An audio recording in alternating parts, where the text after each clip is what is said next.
Hey, tonight we're going to journey back to the mysterious world of the ancient Maya. We'll explore their incredible civilization, feel the humid air of the rainforest on our skin, taste the bitter cacao on our tongues, and experience both the beauty and brutality of their world. If you're enjoying these stories, I'd really appreciate a like or subscribe. I'm curious where you're listening from, so drop a comment with your location and what time it is there. Now, find a cozy spot, take a slow, deep breath, and let your body sink into comfort as we journey back in time together. Congratulations, you've just woken up in the Maya world of the 8th century. The air is thick with moisture, wrapping around your skin like a warm, damp blanket. Your eyes adjust to the soft golden light filtering through the jungle canopy. You're lying on a simple reed mat in a small, one-room limestone house. The packed earth floor feels cool against your bare feet as you sit up and notice the intricate patterns woven into the mat beneath you. Your back is slightly stiff from sleeping on such a firm surface, but there's something refreshing about the simplicity of it. A small copal incense burner smoulders in the corner, releasing a sweet, earthy aroma that mingles with the scent of fresh corn tortillas cooking on a clay comel. Your stomach rumbles. You haven't eaten since yesterday, and the smell of food makes you realize just how hungry you are.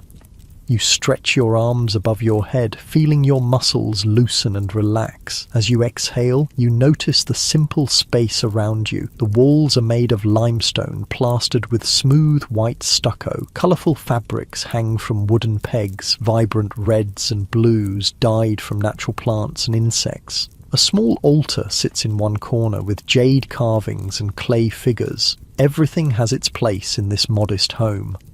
Outside, you hear the village awakening. Children's laughter ripples through the air. The rhythmic pat-pat-pat of women's hands shaping corn dough into tortillas creates a soothing background rhythm. Someone nearby is chopping wood. Thunk, thunk, thunk, the sound resonating through the ground and up into your body.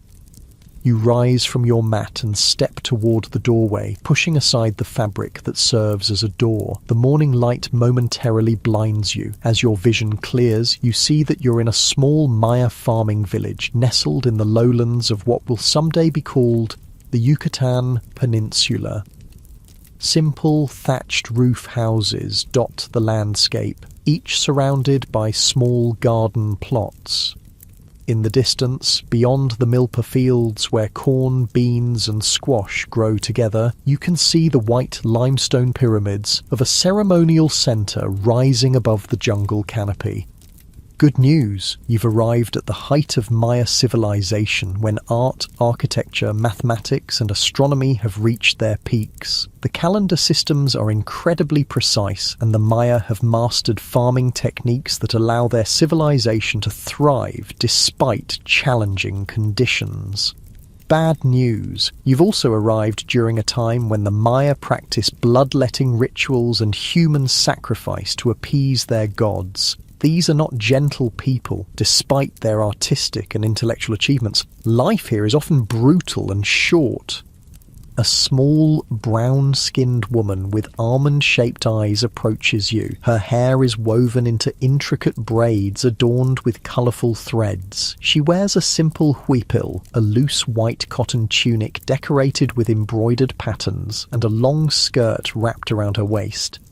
Around her neck hangs a pendant carved from jade, the sacred stone of the Maya. She smiles, revealing teeth filed to points and inlaid with jade, a sign of beauty among the Maya elite. "You've slept late," she says, in a language you somehow understand. "The sun has already begun its journey across the sky. Come, you must eat before starting your work in the fields." You follow her back into the house, where she hands you a gourd filled with atole, a warm, sweet corn gruel flavoured with honey and chili. The liquid coats your tongue and warms your stomach. As you drink, she prepares a simple meal of corn tortillas, black beans, and avocado. The tortillas are warm and fragrant, nothing like the store-bought version you're used to. These are thick and slightly uneven, with charred spots from the comol. The taste is earthy and complex, the corn having been nixtamalized, soaked in limestone water to release its nutrients before being ground on a matete, a curved stone grinding surface. Eat, she encourages. Today is an important day. The king's procession passes through our village on the way to the ceremonial centre. We must prepare offerings. As you eat, you notice how the beans have been slow-cooked with epizota, a pungent herb that gives them a distinctive flavour. The avocado is perfectly ripe, its flesh creamy and rich. Such simple food, yet so satisfying. You find yourself breathing more deeply, your shoulders relaxing away from your ears as you savour each bite. The woman, who introduces herself as Ixchel, named after the Maya goddess of medicine and childbirth, explains that you are in a small farming community near Tikal, one of the most powerful Maya city-states. It is the year 750 CE, and the great king Jasor Chan Karwil has recently died. His son, Yikin Chan Karwil, now rules. Under his leadership, Tikal has defeated its rival city-state Kalakmul and expanded its influence throughout the region. You feel the weight of the jade pendant hanging around your own neck and realise you must be someone of importance here. Jade is reserved for nobility and those with special status. Your hands, though, tell a different story. They are calloused and strong, the hands of someone who works the land despite their status. You are troubled by strange dreams again, Ixchel says, noticing your confusion. The gods speak to you in your sleep, but their messages are difficult to understand. Perhaps the shaman can help after the harvest. After finishing your meal, you step outside again. The village is fully awake now. Men with simple loincloths and sandals made from plant fibres are heading to the fields, carrying stone tools for tending crops. Women balance large ceramic pots on their heads, making their way to the nearby cenote, a natural sinkhole that provides fresh water. Children run about naked or in simple tunics, playing with clay figures or helping their parents with chores. Your feet carry you down a worn dirt path toward the milpa fields. The cool earth feels good between your toes. You notice how your body seems to know where to go, even as your mind struggles to make sense of this new reality. The weight of the humid air presses against your skin, making each movement slightly more effort. Sweat beads on your forehead and upper lip, trickling down your back. Yet there's something pleasant about this direct connection to your body, to the environment around you. The milpa fields spread out before you, an ingenious system of sustainable agriculture. Unlike modern monoculture, the milpa contains multiple crops growing together. Tall corn stalks provide support for climbing bean vines, which fix nitrogen in the soil, while squash plants spread along the ground, their broad leaves providing shade that prevents weeds and retains moisture.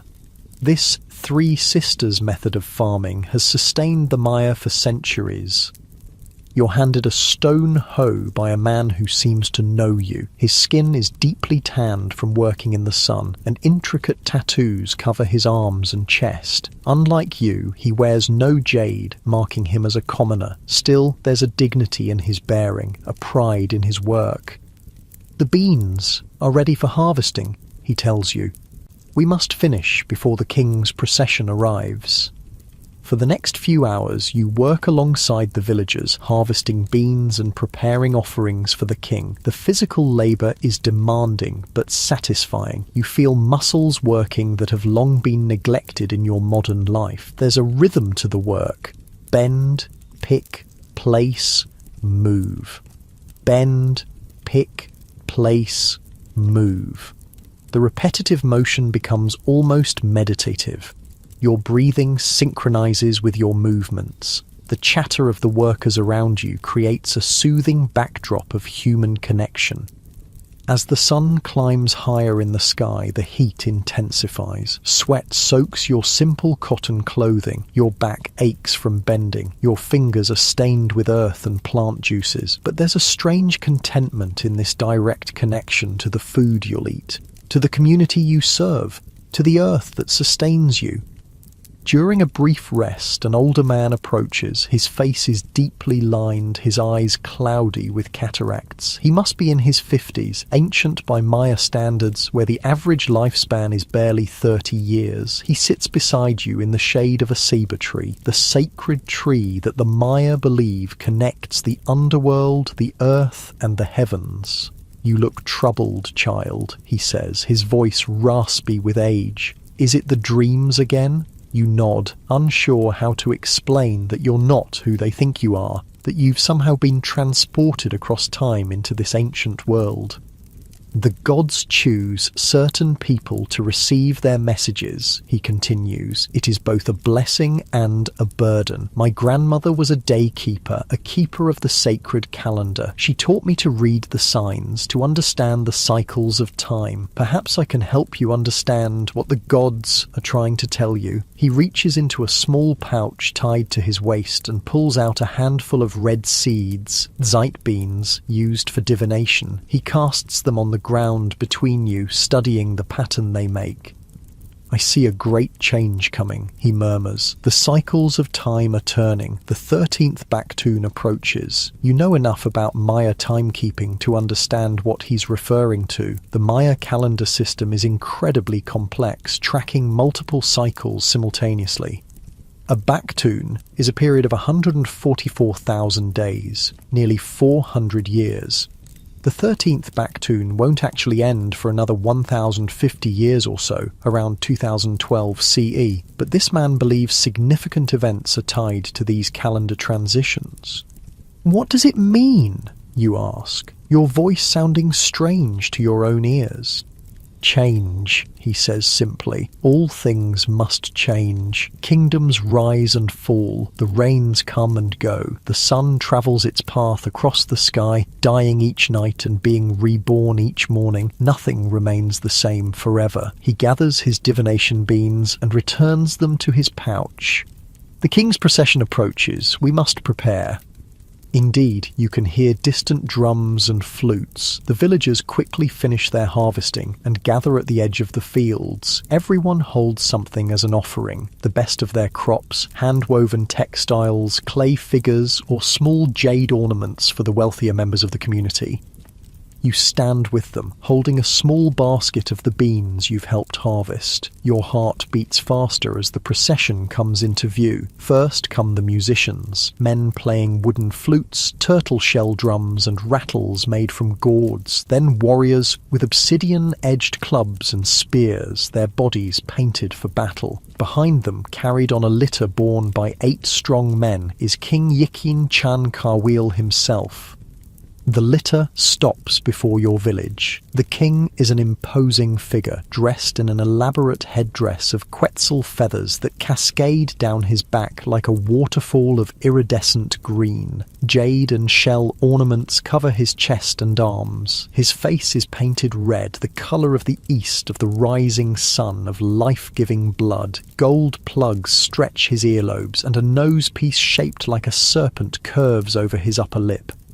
The villagers prostrate themselves, touching their foreheads to the ground. You quickly follow suit, feeling the cool earth against your skin. You dare not look directly at the king. To do so would be a grave insult. "Rise," comes a commanding voice, not the king's, but his spokesman, a noble who stands beside the litter.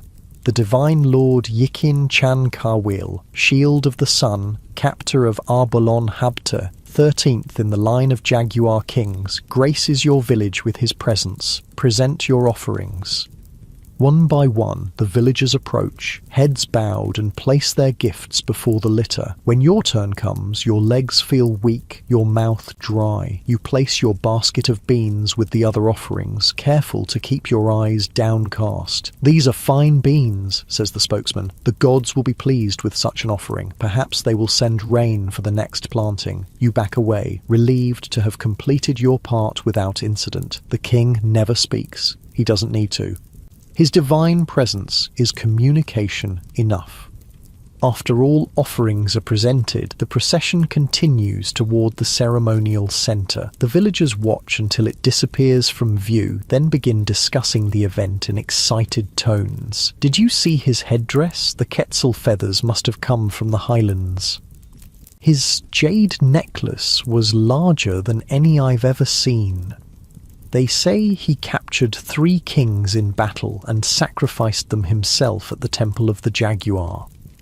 The conversations swirl around you as everyone returns to their tasks. The encounter with royalty has energized the village, giving them a story they'll retell for months to come. As the afternoon wears on, the heat becomes even more intense. The air is so thick with humidity that it feels like breathing through a wet cloth. You help with the final harvesting, your movements becoming slower as fatigue sets in. The older man who read the sight beans works nearby, moving with the deliberate pace of someone conserving energy.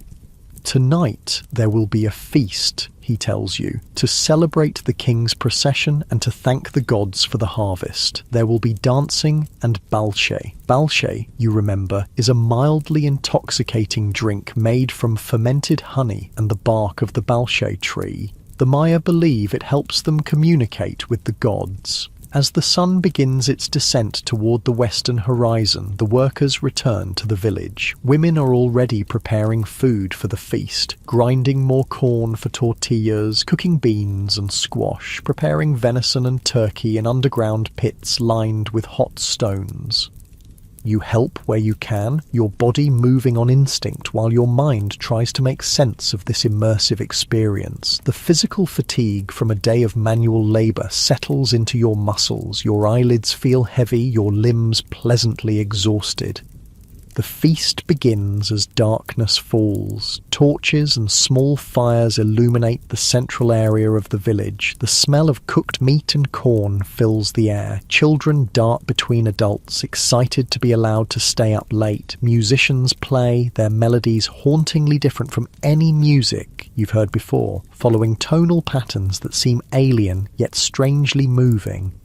Food is shared communally. You sit cross-legged on a woven mat, accepting a wooden plate filled with venison, turkey, tortillas, beans and squash. The meat is tender and flavored with achiote, giving it a distinctive red color and earthy taste. Small bowls of fiery habanero sauce are passed around. Just a tiny amount adds intense heat to the food. Gourds of balche circulate. When one reaches you, you take a small sip. The taste is sweet and tangy, with an herbal bitterness from the bark.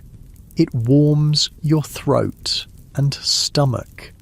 Just this small amount creates a pleasant, floating sensation.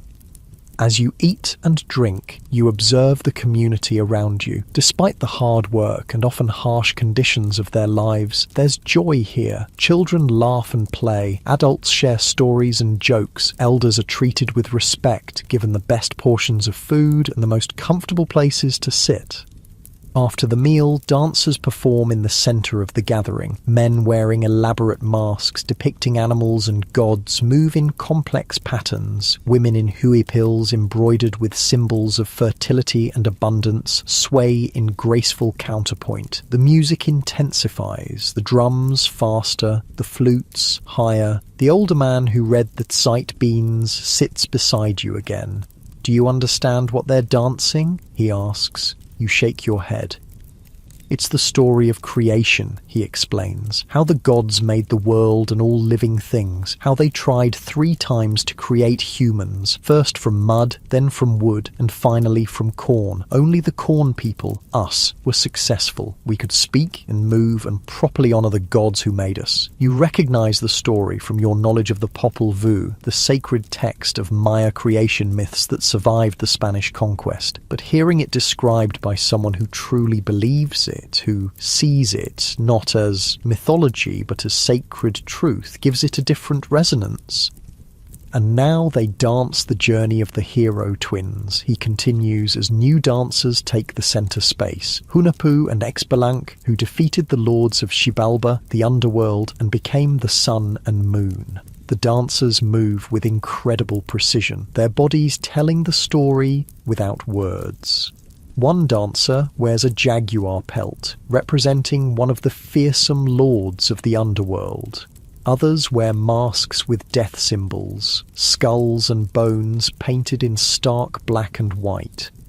As you watch, your eyelids grow heavier. The rhythmic movements, the hypnotic music, the effects of the balche, and the physical exhaustion from the day's labour all combine to create an almost trance-like state. Your breathing slows, deepens, your muscles relax further into the mat beneath you. The old man notices your drowsiness. "Rest now," he says gently. "Tomorrow we prepare for the ceremony at the temple. The king has requested a sacrifice to ensure good harvests and victory in battle." This jolts you momentarily more alert. Sacrifice? Will it be an animal or a human? You want to ask, but your tongue feels heavy, your thoughts clouded with fatigue. "Sleep," the old man says, helping you to your feet. "The gods will speak to you in dreams again, perhaps with more clarity this time." He leads you back to the small limestone house where you awoke this morning. Ixchel is there, preparing the sleeping area. She helps you lie down on the reed mat, placing a small bundle of cloth under your head as a pillow. The copal incense burns again, its sweet smoke creating spiralling patterns in the dim light. "Rest well," she says, her voice already seeming to come from far away as sleep begins to claim you. Tomorrow brings new challenges, new blessings. As you drift towards sleep, your awareness of this ancient Maya world begins to blur around the edges. The sounds of the continuing celebration outside fade. The feel of the reed mat beneath you softens. The last thing you notice before sleep takes you completely is the weight of the jade pendant against your chest, cool and solid, anchoring you to this time and place that isn't your own. Your breathing deepens, your muscles relax completely, your consciousness begins to float, untethered. Perhaps in dreams the gods will indeed speak to you, helping you understand why you've been brought to this ancient world and what you're meant to learn here. And as you slip into dreams, a question forms in your mind. Will you wake tomorrow still in the world of the ancient Maya, or will your consciousness return to your own time? Only the gods know for certain. For now, you surrender to sleep, to the rhythm of your own breathing, to the distant sounds of flutes and drums celebrating the eternal dance of life, death, and rebirth that lies at the heart of Maya belief. The night wraps around you like a warm embrace, holding you securely as your mind drifts further into darkness. Sleep comes, deep and complete, and in that sleep perhaps answers await. You wake to the sound of a conch shell trumpet echoing across the village. The haunting, resonant tone vibrates through the walls of your small limestone house, pulling you from the depths of sleep. For a moment, you're disoriented, expecting to see your familiar bedroom. Instead, the same packed earth floor and thatched roof of yesterday greet your opening eyes. You're still here, still in the ancient Maya world. Dawn light filters through the doorway, painting the interior walls with a soft golden glow. Your body feels different. Muscles sore from yesterday's fieldwork, skin sticky from the humidity. The reed mat beneath you has left faint impressions on your arms and legs. You run your fingers over these temporary marks, marvelling at how present you feel in this physical form. Ixchel is already up, kneeling by the hearth fire where she's preparing the morning meal. The 3 stones of the hearth form a triangle, representing the 3 stones the gods placed to create the world, according to Maya belief. The smoke rises through a small opening in the roof, creating shifting patterns against the morning light. "You slept deeply," she says, not looking up from the corn dough she's patting into tortillas. No cries or strange words in the night. Perhaps the gods have finished speaking to you for now?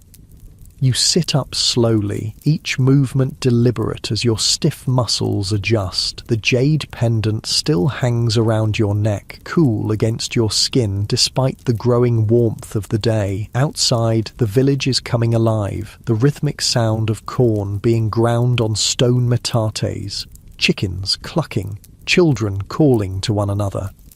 Today we go to the ceremonial centre, Ixchel continues. The king has called for special offerings. It is a great honour for our village to participate. She hands you a gourd of water. It's slightly warm and tastes faintly of minerals from the cenote where it was collected. You drink deeply, feeling the liquid spread through your body, bringing relief to your parched throat. The morning meal is similar to yesterday's. Corn tortillas, this time served with a paste made from squash seeds and chili. The flavours are intense, nutty, spicy, complex. You eat slowly, savouring each bite, noticing how different this is from the rushed breakfasts of your modern life. Here, food is sacred, grown with care, prepared with intention, eaten with gratitude. As you eat, children peer curiously through the doorway. Their small brown bodies are naked or clothed in simple tunics. Their black hair, cut straight across the forehead in the Maya style, frames wide eyes that study you with unabashed interest. When you smile at them, they giggle and duck away, only to return moments later for another look. After the meal, Ixchel helps you prepare for the journey to the ceremonial centre. She brings a clean huipil, more elaborately embroidered than the one you wore yesterday. This one features geometric patterns in vibrant blue and red, with symbols you recognise as glyphs for water and maize. She also brings a small pot of red ochre, which she uses to paint simple designs on your cheeks, marks of status and belonging. The walk is long, she explains as she works. We must pass through the forest and cross the river before reaching the sacred city. The old ones and children will ride in litters, but you and I will walk. Outside, the village is busy with preparations. People carry baskets of food, rolls of woven fabric, and clay figures to present as offerings. Some wear their finest clothing, adorned with whatever small luxuries they possess. A feather here, a shell necklace there. Everyone brings something, no matter how humble. The old man who read the sight beans for you yesterday approaches. Today he wears a headdress of simple cotton cloth wrapped around his head, marking him as someone of special status, perhaps a minor priest or shaman. Ah, the dreamer awakens, he says, his cloudy eyes somehow finding yours despite his partial blindness. Did the gods visit you in the night? You shake your head. I don't remember any dreams. He nods thoughtfully. Sometimes silence is an answer too. The gods speak in many ways, through dreams, through the patterns of thrown seeds, through the flight of birds. We must learn to listen with more than our ears. He introduces himself properly now. Kienich, named after the sun god. He tells you he serves as the village's daykeeper, tracking the sacred calendar and advising on auspicious days for planting, harvesting, and ceremonies. Today is a good day for offerings, he says. 7 Manik in the Tzolkin count, a day of balance, when the veil between our world and the world of the gods grows thin. Come, walk with me. I will tell you of the city we are about to visit. The village forms a procession, with the youngest, children and eldest members riding in simple litters carried by strong young men. Everyone else walks, carrying their offerings. You and Kainich fall into step somewhere in the middle, your feet finding a comfortable rhythm on the well-worn path. As you walk, Kienich explains that the ceremonial centre you're visiting is one of several cities under Tikal's control. The Maya world isn't a unified empire, but rather a collection of city-states, sometimes allies, sometimes bitter enemies. Wars are frequent, with captured rulers often sacrificed in elaborate public ceremonies. The city we visit today is called Uakshaktun, he says. It was once a rival to Tikal, but now serves our great king. Its temples are aligned with the stars, marking the solstices and equinoxes. The priests there are wise in the ways of time and the heavens. The path takes you through dense jungle. Massive sabre trees tower overhead, their trunks buttressed with flaring roots that create natural alcoves where small offerings of copal incense and food have been placed. Brightly coloured birds call from the canopy. toucans with their enormous bills, scarlet macaws flashing like flames through the green leaves. Howler monkeys roar in the distance, their calls carrying for miles through the humid air. The jungle embraces you, wrapping you in its green arms. The air is thick with moisture and the rich scent of decay and growth, that distinctive smell of the rainforest where everything is constantly dying and being reborn. Your skin becomes slick with sweat, but the tree canopy provides welcome shade from the direct sun. Keenich points out useful plants as you walk: the sapodilla tree, whose sap provides chewing gum, the copal tree, whose resin is burned as incense, medicinal herbs used to treat fevers and wounds. The Maya don't see the jungle as wilderness to be conquered, but as a garden to be tended and harvested. Every plant has a purpose, a story, a spirit.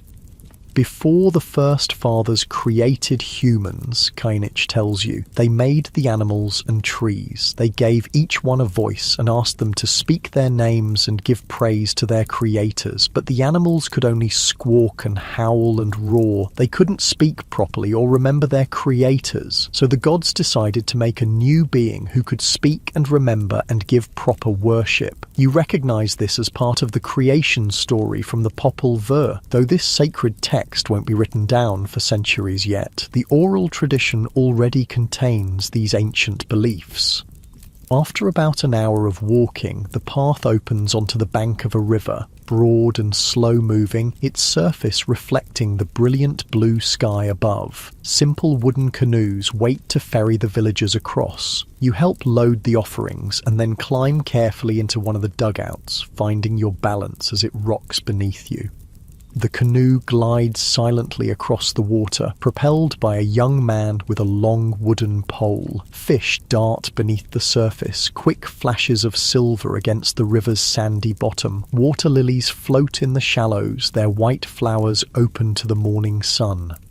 A caiman watches from the opposite bank, only its eyes and the ridge of its back visible above the water. Once across, the procession reforms and continues through more jungle. The terrain begins to rise gently. Through breaks in the trees, you catch glimpses of stone structures ahead, the white limestone dazzling in the sunlight. Your heart beats faster with anticipation. Finally, the trees thin, and you step out onto a cleared plaza paved with white stone. The sight before you takes your breath away. Pyramids rise against the sky, their stepped sides climbing toward heaven. Temples crown their summits, their roof combs elaborately carved with images of gods and rulers. Long buildings flank the plaza, palaces for the nobility and priests. Stelae, tall stone monuments carved with images and hieroglyphs, stand at regular intervals recording the deeds of kings and important celestial events. The ceremonial centre is alive with activity. Hundreds of people from surrounding villages have gathered, bringing offerings similar to your own. Priests in elaborate costumes direct the proceedings, their headdresses of quetzal feathers and jaguar pelts marking their high status. Warriors stand guard, their bodies painted for battle, obsidian-edged weapons gleaming in the sun. Keenich leads you across the plaza toward the largest pyramid. The limestone paving stones feel hot through your sandals. The open space offers no shade, and the heat is intense after the relative cool of the jungle. Sweat trickles down your back and between your shoulder blades. Your breath comes faster as you take in the overwhelming scale and beauty of the architecture. The temple at the top honors Chak, the rain god, Keenich explains. In this dry season, we must please him, so he will bring water for our crops. At the base of the pyramid, people leave their offerings on large stone altars. You watch as Ixchel carefully places the woven textile she carried all this way, smoothing it with reverent hands. Others leave food, incense, jade beads, or figurines of the gods. Nothing is too humble to be offered. Even a perfect flower or unusual stone might please the deities. When it's your turn, you step forward with the small clay figure you've been carrying, a representation of Chak with his distinctive long nose and axe. You place it carefully among the other offerings, feeling a strange sense of connection to this ancient practice. Though the beliefs aren't your own, there's something deeply human about the act of giving, of acknowledging forces greater than yourself. After all offerings are presented, a hush falls over the gathered crowd. From the top of the pyramid, a priest appears. His face is painted blue, the colour of water, of life. His headdress resembles the head of Chak, with the god's characteristic long downturned nose. He raises his arms to the sky and begins to chant in a sing-song voice that carries across the plaza. Though you can't understand all the words, you recognize invocations to Chak, asking for rain, for life-giving water to nourish the crops. The crowd responds at intervals with a word you recognize, Lakin. So be it. As the chanting continues, your attention is drawn to movement at the side of the plaza. Warriors are leading a group of bound men, their bodies painted black, their expressions resigned. With a chill, you realize these are captives taken in recent battles with neighboring cities. They will be the sacrifices to Chak. You look at Keenich, uncertain how to react.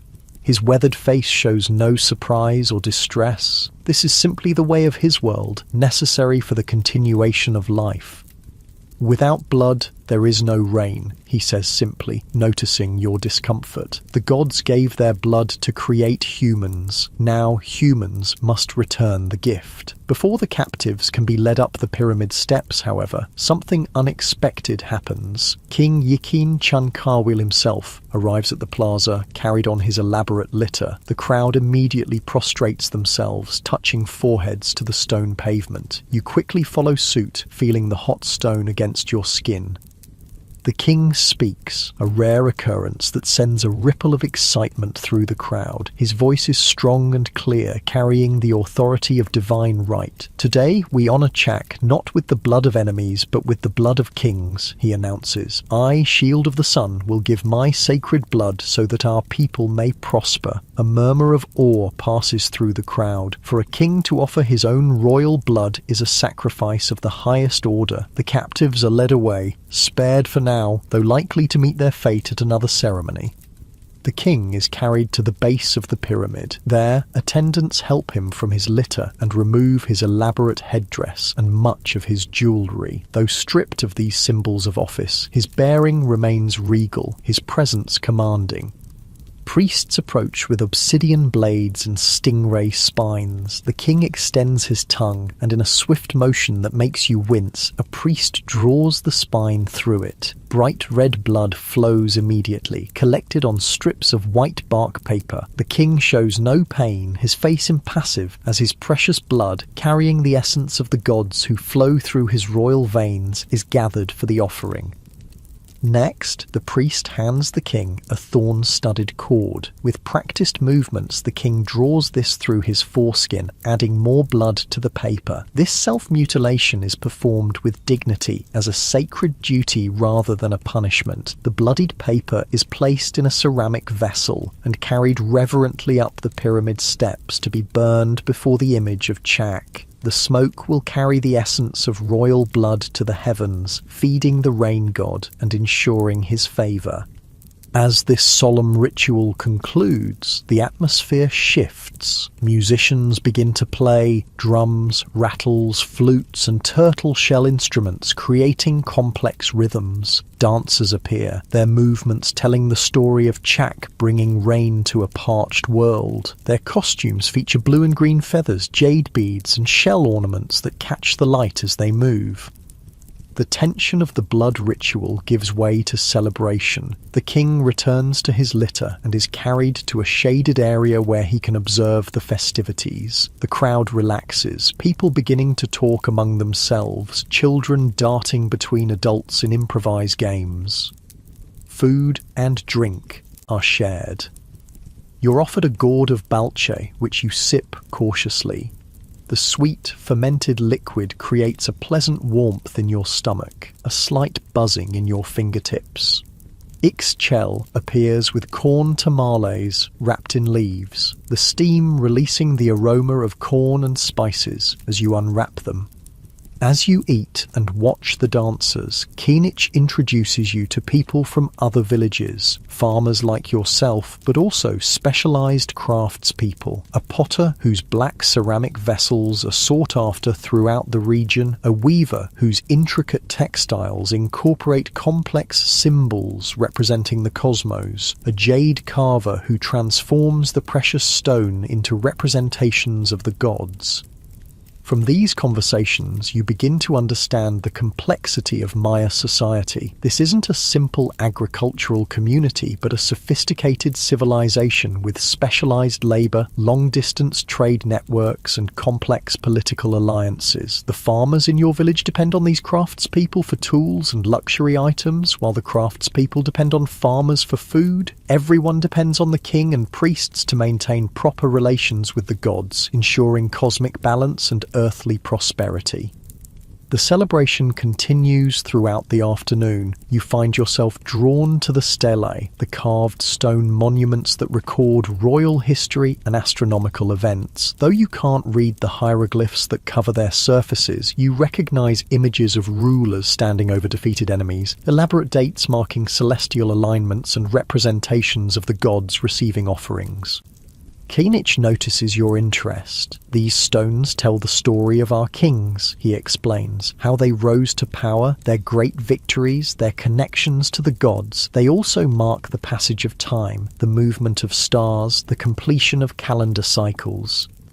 He points to one stela featuring a particularly elaborate carving of a king in full regalia. This records the end of the last Katun, a period of 20 tons or about 20 of your solar years. At such completions, new fire is drilled, old ceramic vessels are broken, and the king performs special rituals to ensure the successful transition to the new cycle.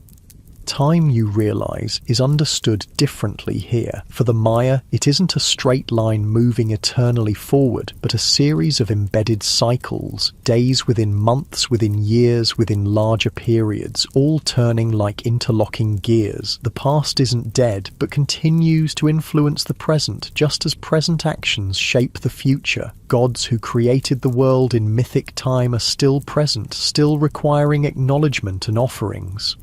As the sun begins its descent toward the western horizon, the crowd thins. Many have long journeys back to their villages and must leave before darkness falls. Your own group gathers near the edge of the plaza, preparing for the return walk.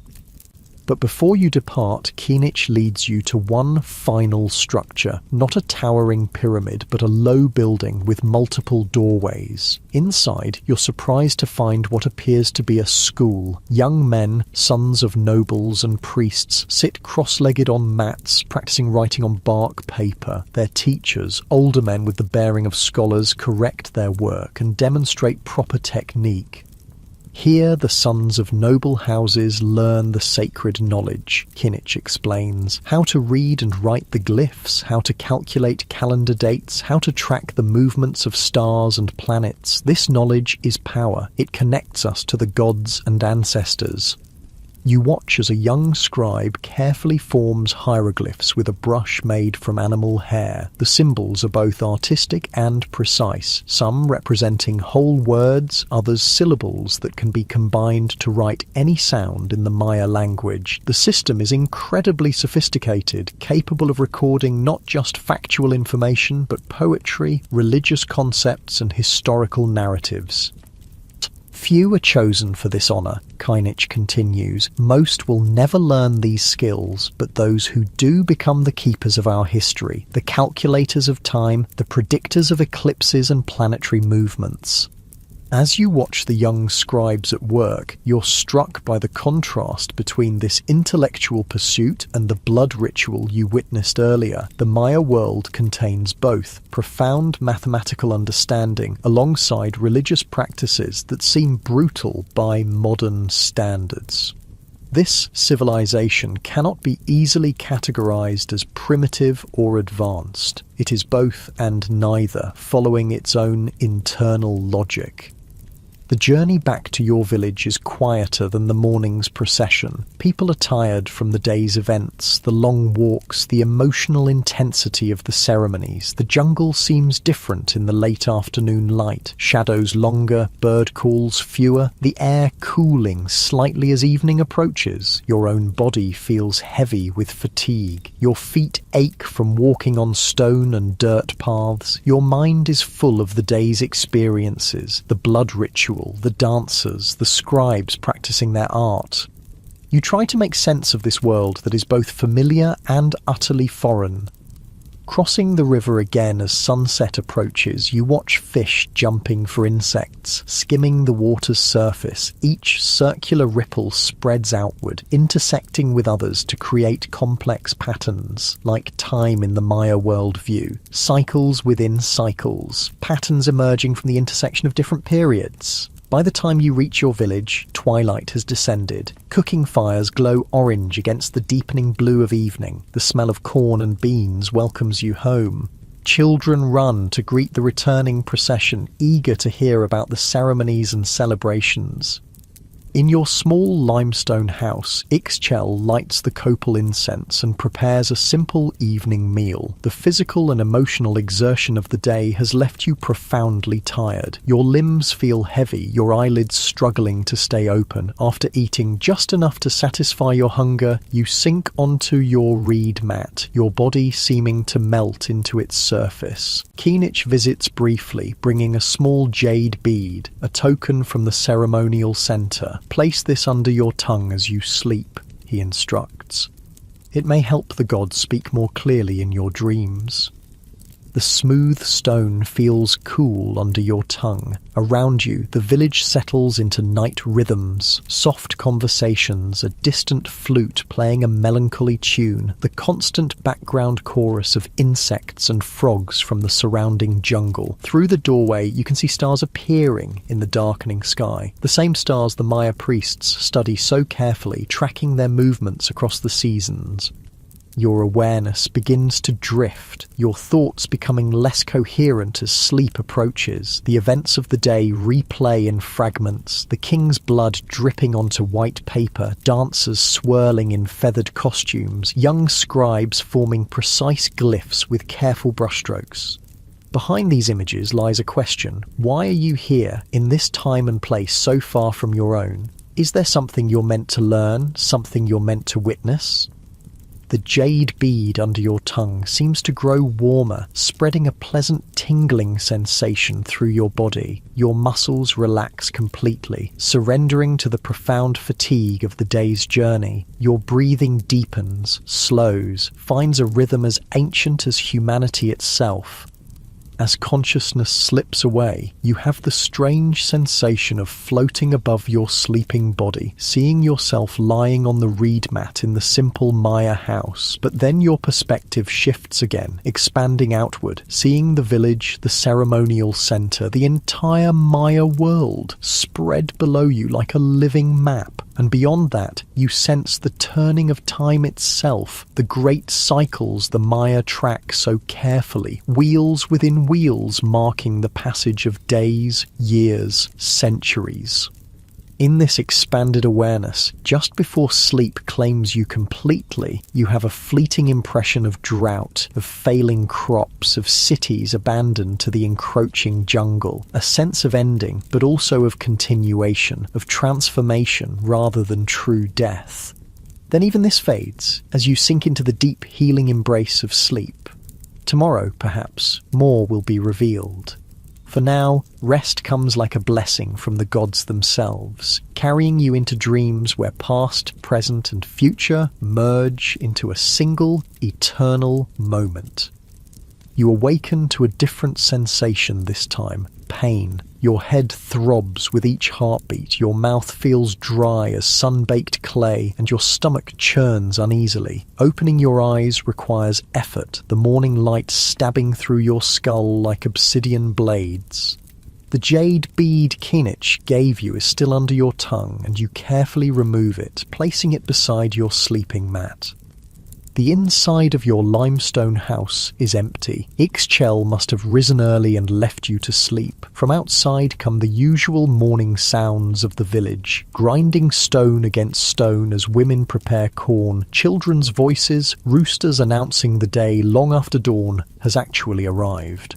But today these familiar sounds grate against your senses, each one intensifying the pounding in your head.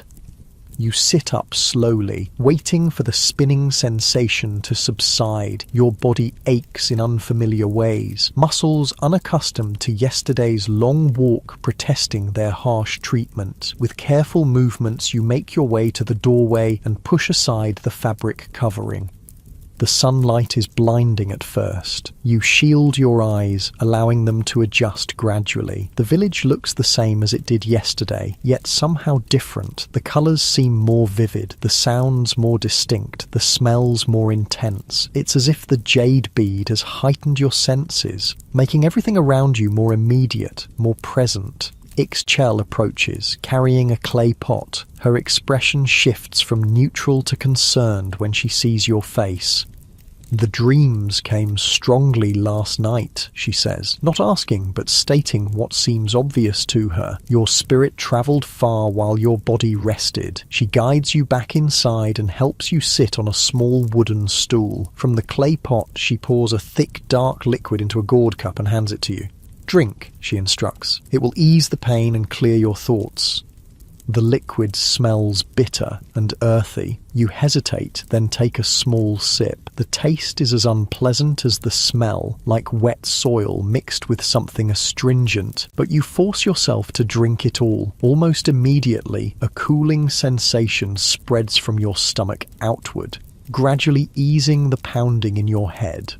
"Bark of the sacred ceiba tree," Ixchel explains, "with leaves of wild tobacco and seeds of the morning glory. A medicine for those who have walked too far in the spirit world."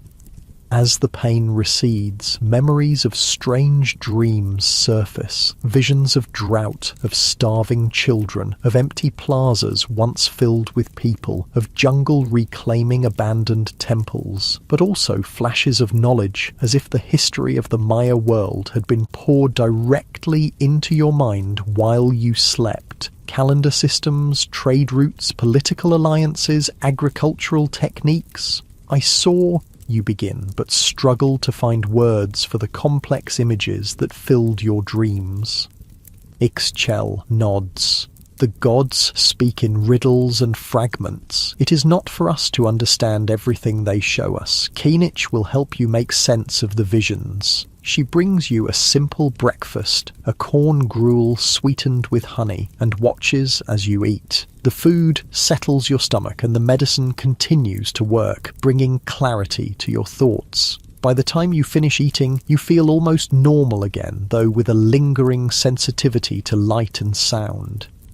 "Today is market day," Ixchel tells you. "We will go to the local trading centre. It is smaller than the great markets of Tikal, but traders come from many villages to exchange goods. Perhaps the activity will help ground your spirit back in this world." She helps you dress in clean clothing. Another Hui pill, this one with simpler embroidery than yesterday's ceremonial garment. Your hair is braided and wrapped with a cotton cloth. Around your neck, the jade pendant remains, a constant reminder of your special status in this community. As you leave your house, Kinich joins you. He carries a walking stick carved with symbols of the gods, and a small bag that clinks softly with each step, probably containing items to trade. "Your eyes are different today," he observes. "You have seen beyond the veil." "I had strange dreams," you admit. "Visions of..." You hesitate, uncertain how to describe the apocalyptic images of abandoned cities and failed crops. Kinich nods. The jade bead opens pathways between worlds. What you saw may be echoes of the past, glimpses of possible futures, or messages from the gods. As we walk to the market, tell me what you remember. The path to the trading centre leads through the milpa fields. Young corn plants stand in neat rows interspersed with climbing bean vines and spreading squash plants. Farmers work among the crops, using stone tools to remove weeds and check for pests. They acknowledge Kinich with respectful nods as you pass. As you walk, you describe fragments of your dreams, the drought, the hunger, the abandoned cities. Kinich listens without interrupting, his weathered face giving nothing away. Only when you finish does he speak. Such visions have come to others in recent years, he says quietly. The daykeepers in many villages report similar dreams. Some believe they foretell a time of great challenge for our people. Do you think they will come true, you ask, a chill running through you despite the warm morning. Kinich gestures to the fields around you. Look at these milpas. For generations we have planted and harvested here. Our ancestors taught us to work with the cycles of rain and drought, to allow fields to rest and recover, to plant diverse crops that support each other. But as our numbers grow, we must clear more land, plant more intensively, harvest more frequently. The balance shifts. He pauses, watching a flock of brilliant green parrots fly overhead. The gods gave us this world in perfect balance. If that balance is disturbed, consequences follow. This is the law of creation. His words settle heavily between you as you continue walking. After passing through the cultivated fields, the path enters a section of secondary forest. Younger trees and denser undergrowth indicating this area was once cleared but has been allowed to regrow. Even here, though, you notice the forest is not truly wild. Useful trees have been encouraged. Ramon with its nutritious nuts, sapodilla with its valuable sap, cacao with its precious beans. The Maya don't just farm fields, they farm the forest itself. After about an hour's walk, sounds of human activity reach you. Voices calling, children laughing, the rhythmic sound of stone against stone. The path widens, joining others to form a small road leading to the trading centre.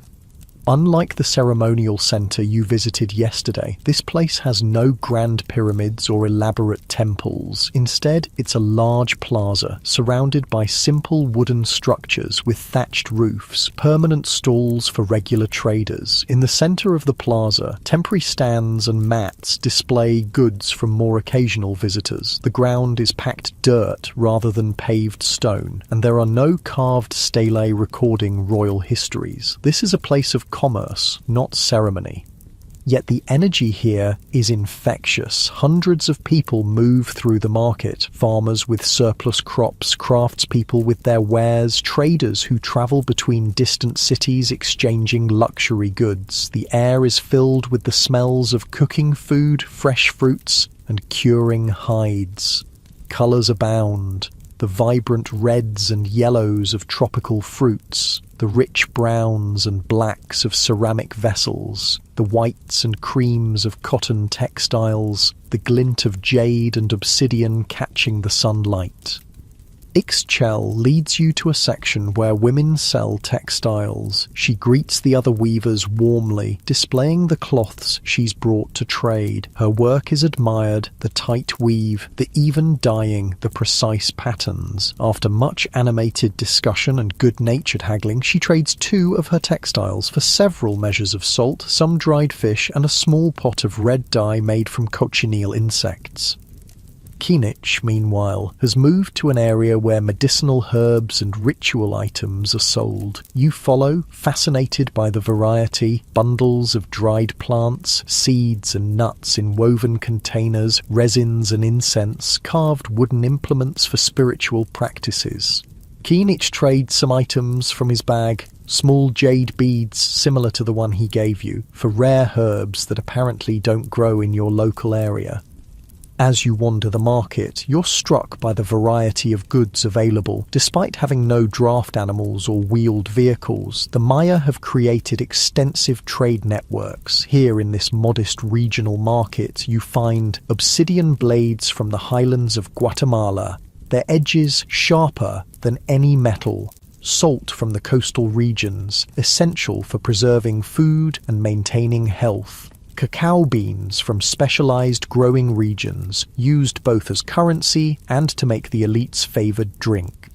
Jade in various forms, raw, polished, carved, its green color symbolizing water, life, and royal power. Exotic feathers from tropical birds used in ceremonial costumes and high-status clothing. Pottery from specialized production centers, some functional, some purely decorative. Honey collected from both wild and cultivated bees used as a sweetener and in fermented drinks. Copal resin for incense, rubber for the balls used in the ceremonial ball game, medicinal herbs from diverse ecological zones. All this moves through the Maya world without horses, donkeys, or oxen, carried on human backs, transported in canoes along rivers, passed from community to community through regional markets like this one. In one corner of the plaza, you notice a group of men engaged in what appears to be a more formalized exchange. They consult painted bark paper books, make calculations using cacao beans as counters, and engage in intense negotiations. Kinich explains these are professional merchants, poshteka, who coordinate long-distance trade between major cities. They belong to a specialized class with their own patron deities and ritual practices. Some travel as far as Teotihuacan in the central Mexican highlands, hundreds of miles away. In the great cities, Kinich tells you, the markets are many times this size. There you might find turquoise from the northern deserts, gold from the southern mountains, shells from both oceans, and exotic goods from lands so distant that even the Pochteka rarely visit them. Near the center of the plaza, food vendors have set up cooking stations. The smell of roasting meat, simmering beans, and fresh tortillas makes your stomach growl despite the large breakfast. Ixchel uses some of her newly acquired salt to purchase a meal for the three of you. Turkey, meat, seasoned with achiote and local herbs, served with tortillas and a fiery habanero sauce. You find a shady spot at the edge of the plaza to eat. The market activity continues around you, a living organism of human interaction, the lifeblood of the Maya economy flowing through this regional center just as it flows through larger cities and smaller villages, connecting the entire civilization. As you eat, you notice a group of individuals who stand out from the farmers and crafters. Their elaborate jade jewelry, intricately patterned clothing, and confident bearing mark them as nobility from one of the larger cities. Warriors accompany them, not actively threatening anyone but clearly present as protection. Common people give them space, lowering their eyes as the nobles pass. One of the nobles, a young man wearing a jaguar skin draped over his shoulders, stops near your group. He studies you with open curiosity, his gaze lingering on the jade pendant around your neck. Without addressing you directly, he speaks to Kinich. "Your village has been blessed with a visitor from afar," he says, his dialect slightly different from the Maya spoken in your community. "The gods must favor you." Kinich rises and bows his head respectfully. "We are honored by their attention, Lord, as we are honored by yours." The young noble smiles, revealing jade inlays in his front teeth, a painful cosmetic modification that only the elite can afford. "I am Balam Kuk, son of the governor of Uakshaktun. My father serves the divine lord of Tikal. Our cities have enjoyed peace and prosperity under his rule. May it continue for many Katuns to come," Kinich responds. Balam Kuk glances at you again. The visitor has unusual features. From which city do they come?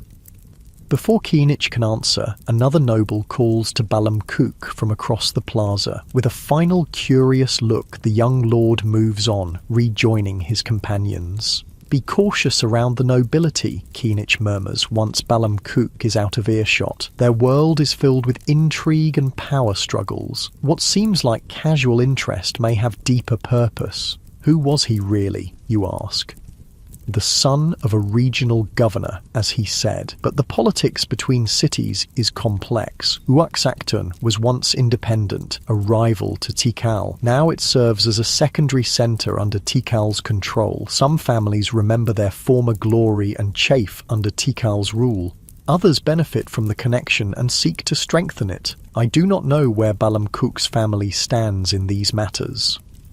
This glimpse into Maya geopolitics reminds you that beneath the apparent unity of shared culture, language, and religion lies a fragmented political landscape of competing city-states.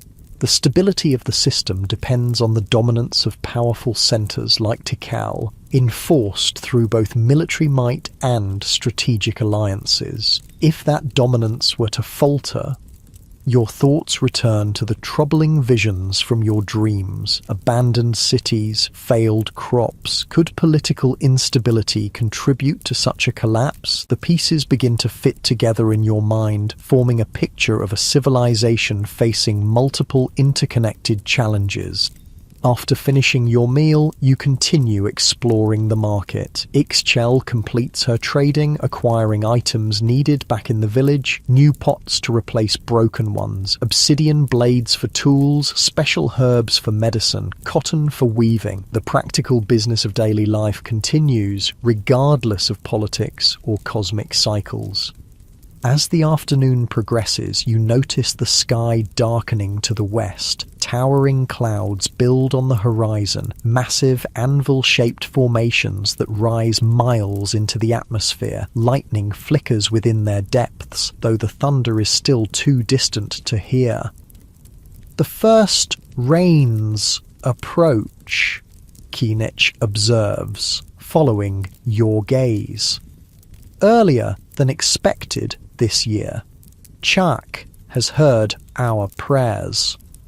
The market activity intensifies as people rush to complete their trading before the storm arrives. Within an hour, the plaza begins to empty, traders packing their goods and heading toward home. Your small group joins the exodus, Ixchel carefully stowing her acquired items in a back basket supported by a tump line across her forehead, the standard Maya method for carrying heavy loads. The walk back to the village takes on new urgency as the storm clouds approach. The wind picks up, bending the tops of the tall trees and sending ripples through the cornfields. Birds fall silent, seeking shelter before the deluge. The air feels charged, electric with anticipation. You're still about halfway back to the village when the first large raindrops begin to fall, sporadic at first, then quickly increasing in intensity. Within minutes, water pours from the sky in sheets, drenching you completely. The path turns muddy beneath your feet, making each step treacherous. Kinich leads you to a small structure beside the path, a simple roof supported by 4 posts built specifically as a rain shelter for travellers. Several other people have already taken refuge here, making space as your group arrives. The thatched roof provides protection from the worst of the downpour, though wind-blown rain still reaches you. The temperature has dropped noticeably, and you find yourself shivering in your wet clothing. Around you, the landscape has transformed, visibility reduced to just a few yards. The familiar path now a flowing stream of muddy water, the cultivated fields temporarily returned to swamp. The first rain of the season is always the strongest, an old woman sharing the shelter tells you.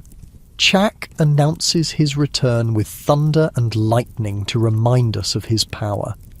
Indeed, lightning flashes regularly now, followed by crashes of thunder so loud you feel them in your chest. Despite the discomfort of being wet and cold, there's something exhilarating about the storm's raw energy. This is what sustains life in the Maya world. The water that nourishes crops, fills cenotes, and allows civilization to flourish in what would otherwise be an inhospitable jungle.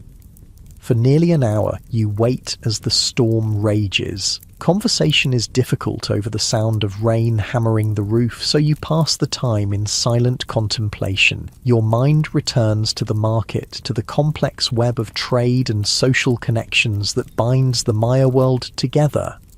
You think of Balamkuk and the political tensions beneath the surface of Maya society, and you remember your troubling dreams of drought and abandonment, a future that seems impossible to reconcile with the overwhelming abundance of water currently pouring from the sky. Finally, the downpour eases to a steady rain. Keenich decides it's time to continue homeward. The path is now muddy and slick, requiring careful attention to each step. Water drips from leaves and branches, occasionally finding its way down the back of your neck. Your sandaled feet are caked with mud, each step making a satisfying squelching sound. The jungle smells different after rain, earthy, fresh, alive. Birds gradually resume their calls, and insects emerge from shelter. Frogs that were invisible during the dry weather suddenly appear everywhere, their chorus adding to the post-storm symphony. Small streams that were merely damp depressions this morning now flow vigorously, requiring careful crossings on slippery log bridges. By the time you reach the village, the rain has stopped completely, though dark clouds still dominate the sky. The landscape glistens, every leaf and blade of grass adorned with droplets that catch the occasional breakthrough of sunlight. The air feels cleansed, the dust settled, the world renewed. Children play in the muddy open areas, their bodies slick with clay, their laughter carrying across the village. Adults inspect thatched roofs for leaks, sweep water from limestone floors, and generally address the minor disruptions caused by the season's first major storm. There's an atmosphere of celebration. The rains have arrived, ensuring another cycle of growth and harvest.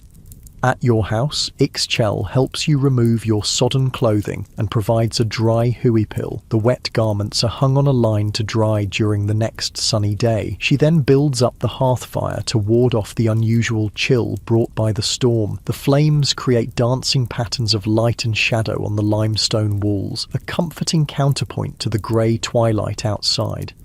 A simple dinner is prepared, leftover beans reheated with fresh herbs, tortillas warmed on the comal, and some of the dried fish acquired at the market reconstituted in a spicy broth. The hot food restores warmth to your body, and the familiar flavours bring comfort after the long, eventful day. As night falls, Keenich visits again. He brings a small clay pot of balche and 3 gourd cups.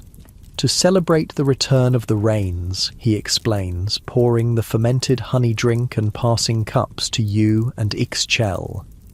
The 3 of you sit near the fire, sipping the sweet, slightly alcoholic beverage. Outside, the night creatures begin their chorus, frogs, insects, and nocturnal birds creating a living soundscape that surrounds the village. Occasionally, distant lightning illuminates the doorway, followed several seconds later by the rumble of thunder, the storm continuing its journey across the Maya lands. The market, the rain, it has been a significant day, Keenich observes, but I sense the visions from your dreams still trouble you.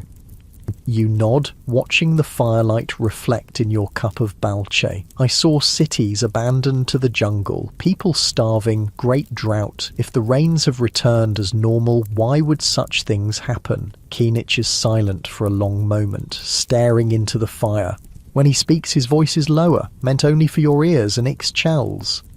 The cycles of time bring different qualities to each period. Some cartoons bring abundance, others hardship. The priests and astronomers study the heavens, seeking patterns that might warn of difficult times ahead. Some believe we are approaching such a period. He sighs, the sound almost lost beneath the chorus of frogs outside. But these are matters for kings and high priests, not for farmers like us. Our duty is to tend the milpa, make our offerings, and trust in the wisdom of those who rule.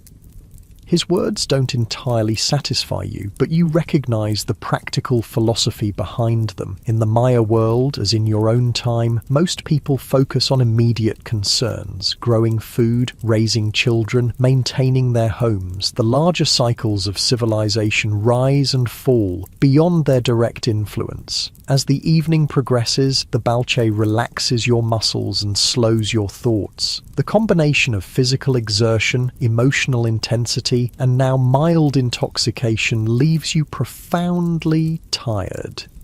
Your eyelids grow heavy, your head nodding occasionally as you struggle to stay awake. Ixchel notices your fatigue. Sleep now, she says gently. Your body and spirit need rest. You don't resist as she guides you to your sleeping mat. The reed surface feels especially welcoming tonight, your body sinking gratefully into its familiar texture. The jade pendant is removed from your neck and placed carefully beside the mat. Nearby, copal incense releases its sweet smoke, helping to ward off the mosquitoes that have emerged in force after the rain.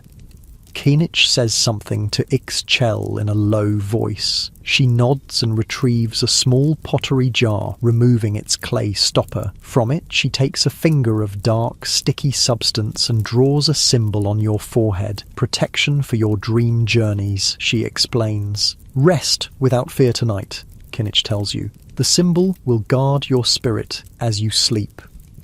The balche, the rhythmic sound of rain beginning to fall again outside, the warm glow of the fire, the sweet scent of copal, all combine to create a profound sense of peace and security. Despite the troubling visions of yesterday's dreams, you feel safe in this moment, held in the embrace of this ancient community. Your awareness begins to drift, your thoughts becoming less coherent. The voices of Keenich and Ixchel fade as they continue their quiet conversation near the fire. The world narrows to the sensations of your body, the comfortable weight of the cotton blanket, the slight roughness of the reed mat against your skin, the gentle rise and fall of your chest with each breath. As sleep approaches, you have a fleeting thought. Perhaps tomorrow will bring more answers, more pieces of the puzzle that is the Maya world. Perhaps you'll understand why you've been brought here, what you're meant to learn, or perhaps you'll simply continue to experience this civilization as it was lived day by day, in the fields and forests, markets and temples, the ordinary and the sacred interwoven in every aspect of life. The thought dissolves as consciousness fades. Sleep claims you completely, drawing you down into its dark, healing depths. Your breathing deepens, your body fully relaxes, and your mind surrenders to the mystery of dreams. Time passes differently in dreams. When you open your eyes, you're still in the same limestone house with its packed earth floor and thatched roof, but something has changed. The quality of light filtering through the doorway has shifted, more golden, less intense. Outside, the sounds are different too. The rhythmic thwack of stone against wood has replaced the earlier grinding of corn. You sit up slowly, noticing that your body feels different, stronger, more accustomed to physical labour, skin darkened by months of sun exposure. The reed mat beneath you has been replaced by a newer one, the fibres still springy and resilient. The jade pendant still rests beside your sleeping place, but now it's joined by several other small objects. A smooth river stone with a natural hole through its centre, a tiny clay figurine of a jaguar, a bundle of dried herbs tied with cotton string. Rising to your feet, you move to the doorway and push aside the fabric covering. The village looks both familiar and changed. The basic layout remains the same. Limestone houses clustered around a central area, paths leading to the milpa fields beyond, but the vegetation has transformed. The corn in the nearby gardens stands tall now, heavy ears nestled among green stalks. Fruit-bearing trees are laden with ripening produce. Women work at outdoor cooking stations, preparing what appears to be a feast. Ixchel approaches, her face lighting with recognition. She's dressed more elaborately than you've seen before, her huipil embroidered with complex patterns in blue, red, and yellow thread. Shell and bone ornaments adorn her braided hair. "You have returned to us," she says, her tone suggesting she's both surprised and pleased. "The gods have strange ways. It has been 3 moons since you last walked among us." 3 months have passed, though to you it seems like only a night. You've been here the entire time, apparently, working, eating, sleeping, but some other consciousness has occupied your body while your own awareness was where? The mystery of this time slipping adds another layer to the strangeness of your experience in the Maya world.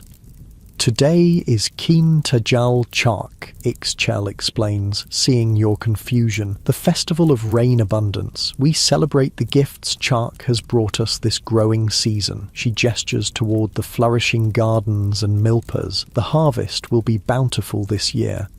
She brings you water to wash and clean clothing to wear. Another embroidered huipil, this one decorated with stylized rain symbols and representations of maize. As you dress, she explains what you've apparently been doing during the months your consciousness was absent.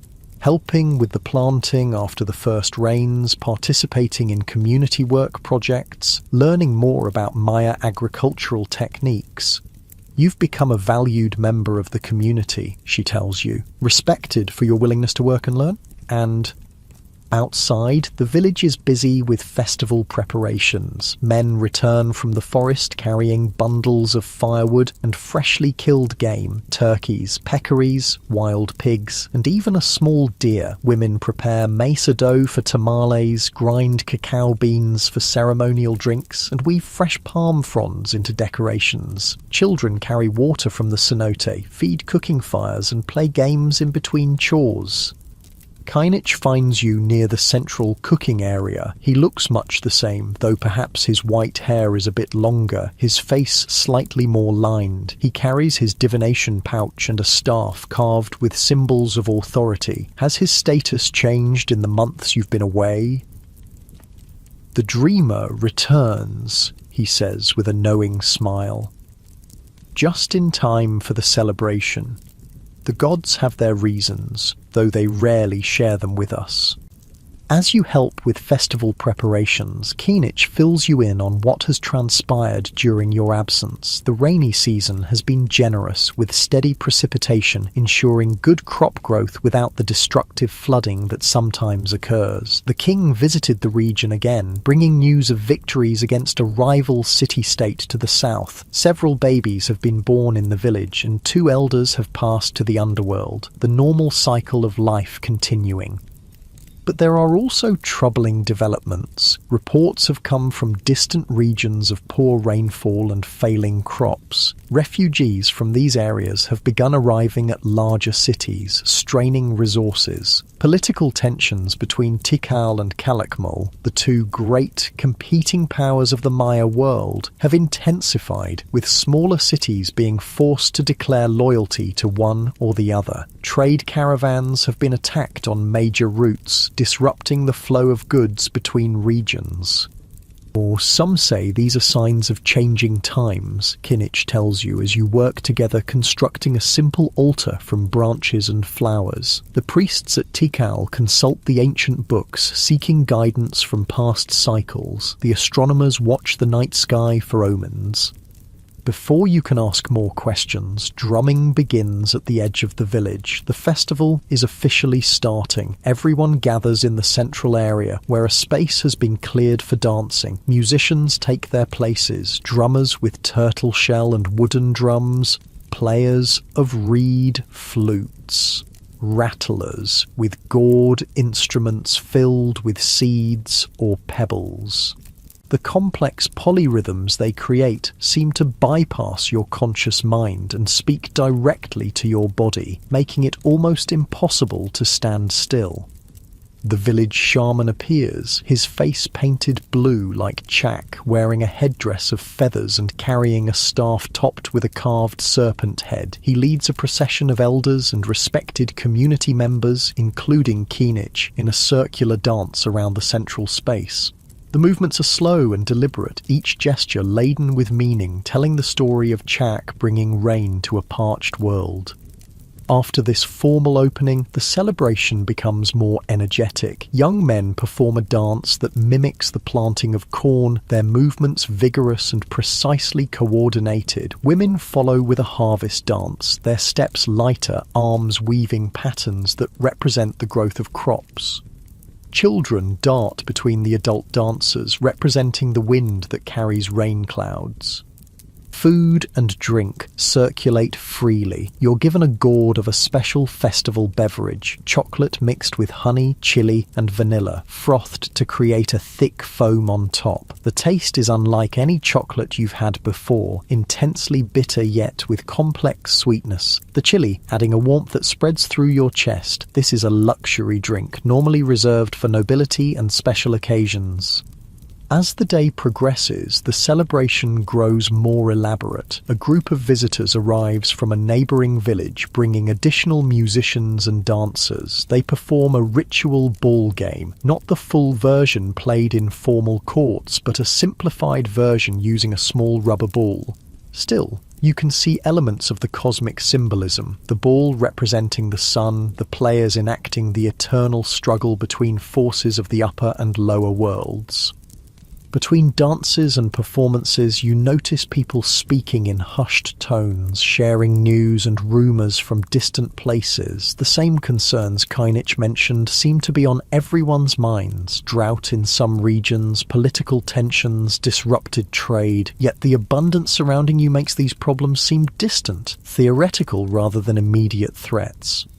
As afternoon transitions to evening, the nature of the celebration shifts. Torches and fires illuminate the central space. The music becomes more hypnotic, the dancing more intense. Children are sent to bed while adults continue the festivities. More balche circulates, loosening inhibitions and intensifying the experience. A special dance begins, men wearing jaguar pelts and deer antlers representing the animal spirits of the forest. They move with uncanny accuracy, capturing the stalking movement of the jaguar, the nervous alertness of the deer. The boundary between human and animal seems to blur in the firelight, the dancers becoming the spirits they portray. The shaman reappears, this time accompanied by assistants carrying bundles of copal incense. The sweet smoke fills the air as he moves through the crowd, stopping to speak quietly with certain individuals. When he reaches you, his painted face is solemn. "You walk between worlds," he says, his voice barely audible above the drums. "The gods have shown you what was and what may be. Tonight they may show you why." He presses something into your hand, a small mushroom with a reddish cap. "When the moon reaches its highest point," he instructs, "consume this sacred food of the gods, then go to the sabre tree at the edge of the village and wait. They will find you there." Before you can ask questions, he moves on, continuing his circuit of the celebration. You look down at the mushroom in your palm, likely a psychedelic variety used in Maya shamanic practices. The idea of consuming it makes you nervous, yet you sense this may be a crucial part of understanding why you've been brought to this time and place. You tuck the mushroom into a small pouch at your waist and continue participating in the celebration. The food, music, and dancing provide welcome distraction from the decision that awaits you. You notice Ixchel watching you from time to time, her expression unreadable. Does she know what the shaman gave you? Is she concerned, or is this a normal part of Maya spiritual practice? As night deepens, you find yourself drawn to the edge of the celebration. The full moon has risen, casting silver light across the village and surrounding forest. The ancient sabre tree stands silhouetted against the star-filled sky, its massive trunk and spreading branches connecting the underworld, the earth, and the heavens in Maya cosmology. With a deep breath, you take the mushroom from your pouch and consume it, the flavour earthy and slightly bitter. Then you make your way to the sabre tree, finding a place to sit among its massive roots. The sounds of the celebration continue behind you, but seem increasingly distant as you focus on the tree, the moonlight, the star patterns overhead. Time passes. At first, nothing seems to change. Then gradually, subtly, your perception begins to shift. The moonlight appears more intense, the shadows deeper, the stars pulse gently, like living beings rather than distant suns. The bark of the sabre tree seems to flow and ripple, patterns emerging and dissolving like water. The boundaries between you and the world around you begin to blur. A sound draws your attention. Soft footsteps approaching through the underbrush. Several figures emerge into the moonlight, their features indistinct. As they draw nearer, you see their Maya, but dressed in a style slightly different from your village. More elaborate headdresses, more jade ornaments, their faces painted with intricate patterns. One steps forward, a woman of indeterminate age, her bearing regal, her jade jewellery marking her as high nobility or perhaps royalty. When she speaks, her voice seems to come from everywhere at once. "The pattern seeker has arrived," she says. "The one who walks between worlds, the witness." The others murmur in agreement, circling around you. Your altered state makes it difficult to determine if these are physical beings or spirits, actual Maya nobles or entities from the supernatural realm. Perhaps the distinction is meaningless in this moment, this place. "You have seen what was and what will be," the woman continues. "Now you must understand why. The knowledge must return with you, must be preserved." "I don't understand," you manage to say, your voice sounding strange to your own ears. "Why have I been brought here?" Instead of answering directly, the woman gestures and the scene around you changes. The saber tree remains, but the village is gone. In its place, you see a vast Maya city, pyramids rising above the jungle canopy, plazas paved with limestone, temples and palaces decorated with elaborate carvings and brilliant paint. People fill the streets and public spaces, nobles in jaguar pelts and quetzal feathers, warriors with obsidian-edged weapons, merchants with exotic goods, farmers bringing produce to market, children playing ball games in smaller courts. "Behold Tikal at the height of its power," the woman says. 200,000 people living in harmony with the gods and each other. The scene shifts again. The same city, but changed. Buildings showing signs of neglect. Fewer people in the plazas, fields looking parched and struggling. The brilliance has dimmed, the energy diminished. "The balance begins to fail," one of the other figures says, a man wearing the headdress of a high priest.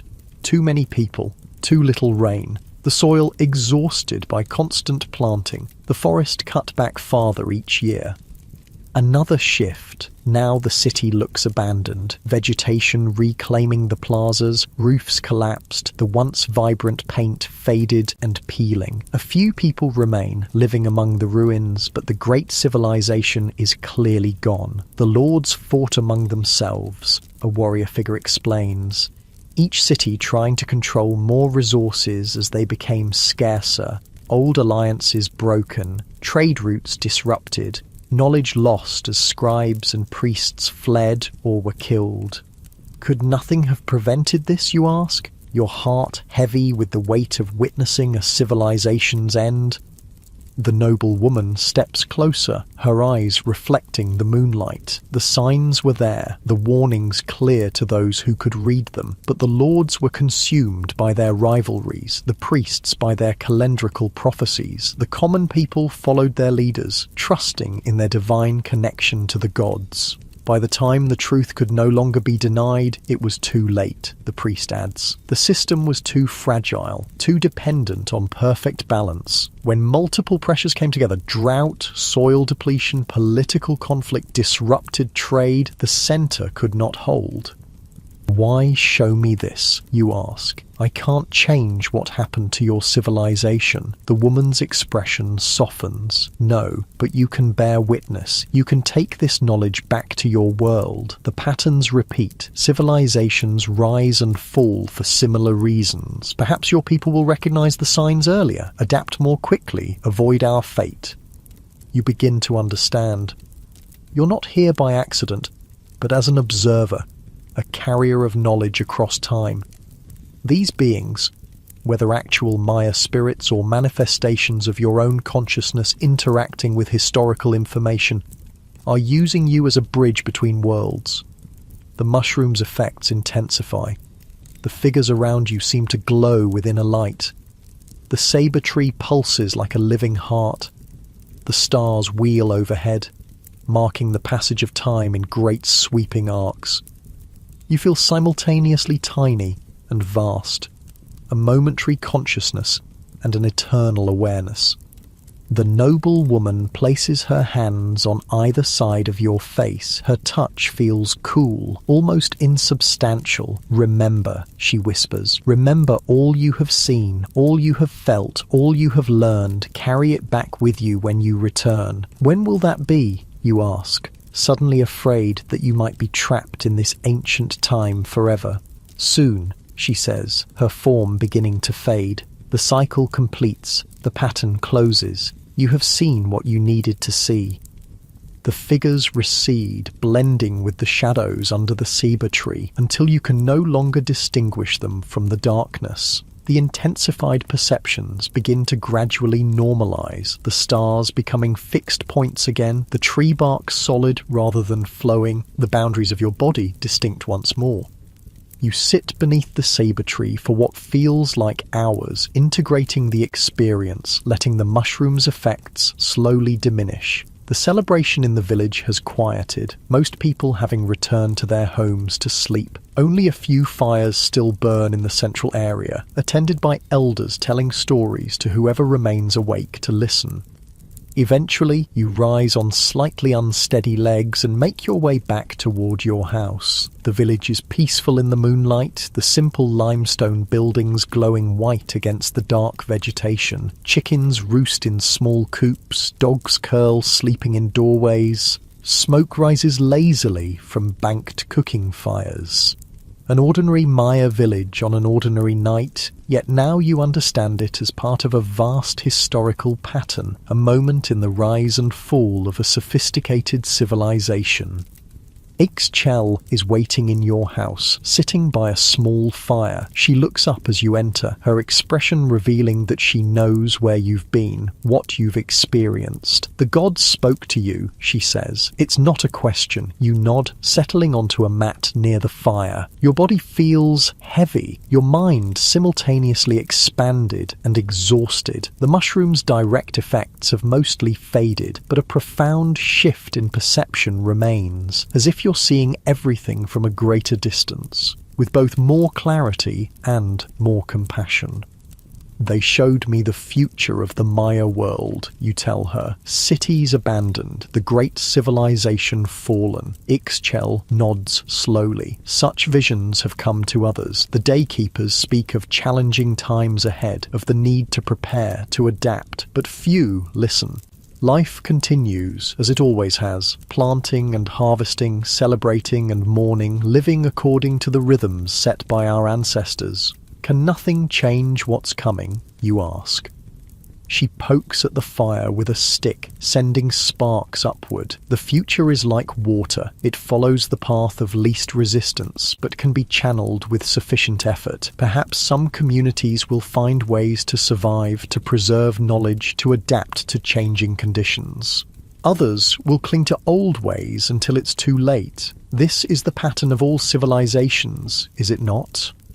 Her wisdom surprises you, though it shouldn't. The Maya weren't primitive people, but sophisticated thinkers who understood ecological relationships, astronomical cycles, and human nature. Some may have recognized the warning signs of their civilization's overextension, but lacked the collective will or centralized authority to implement large-scale solutions. You sit in contemplative silence with Ixchel as the fire burns lower. Your body grows increasingly heavy, the combination of the festival's exertions, the mushroom's effects, and the emotional weight of your vision leaving you profoundly tired. Your eyelids droop, your breathing slows. Ixchel helps you to your sleeping mat, placing a light cotton blanket over you despite the warm night. "Rest now," she says softly. "Your spirit has travelled far tonight. Sleep will help you integrate what you've learned." As you sink into the mat, feeling the familiar texture of woven reeds against your skin, a thought surfaces from the depths of your consciousness. Is this your last night in the ancient Maya world? Has the purpose of your mysterious journey been fulfilled? Will you wake tomorrow in your own time or continue to experience life among these people who lived and died centuries before your birth? The The questions dissolve as sleep approaches. Your muscles relax completely, surrendering to exhaustion. Your breathing deepens, finds its natural rhythm. The sounds of the night forest, insects, frogs, distant howler monkeys create a living lullaby that carries you toward unconsciousness.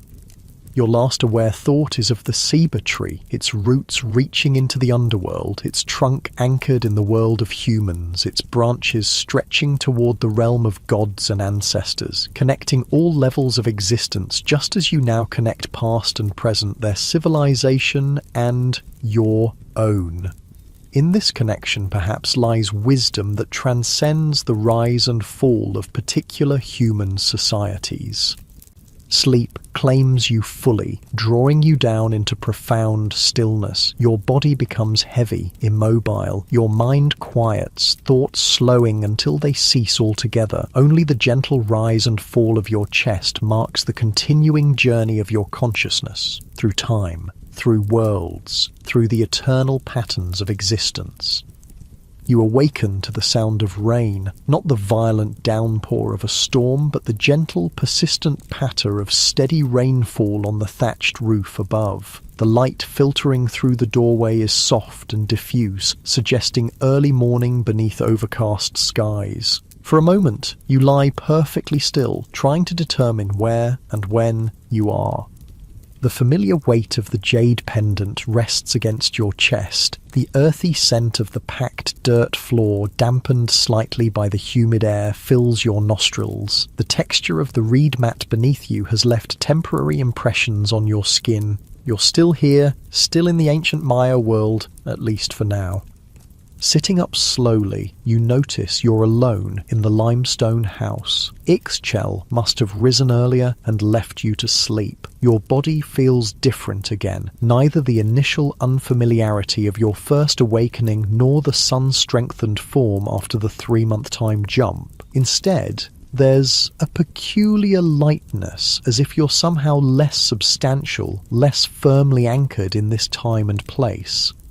You rise and move to the doorway, pushing aside the fabric covering. Outside, the village is quiet, the rain having driven most people indoors. A few children splash in puddles, their brown bodies glistening with moisture, their laughter carrying across the open area between houses. Women hurry between buildings with baskets protected from the rain by large leaves held overhead.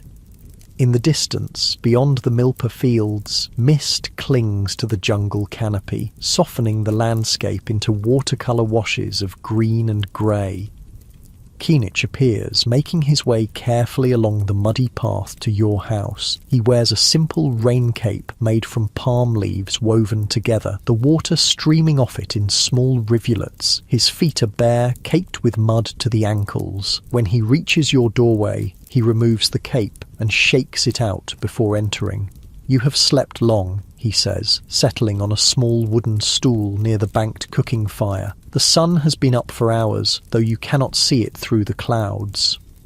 "I had powerful dreams," you tell him, remembering the visionary experience beneath the ceiba tree, unsure how much was mushroom-induced and how much was genuine contact with something beyond ordinary consciousness. Keenich nods. The sacred mushroom opens doorways between worlds. What seems like dreams may be more real than our waking life. He studies your face carefully. Something has changed. Your spirit sits differently in your body now, lighter, more ready for flight.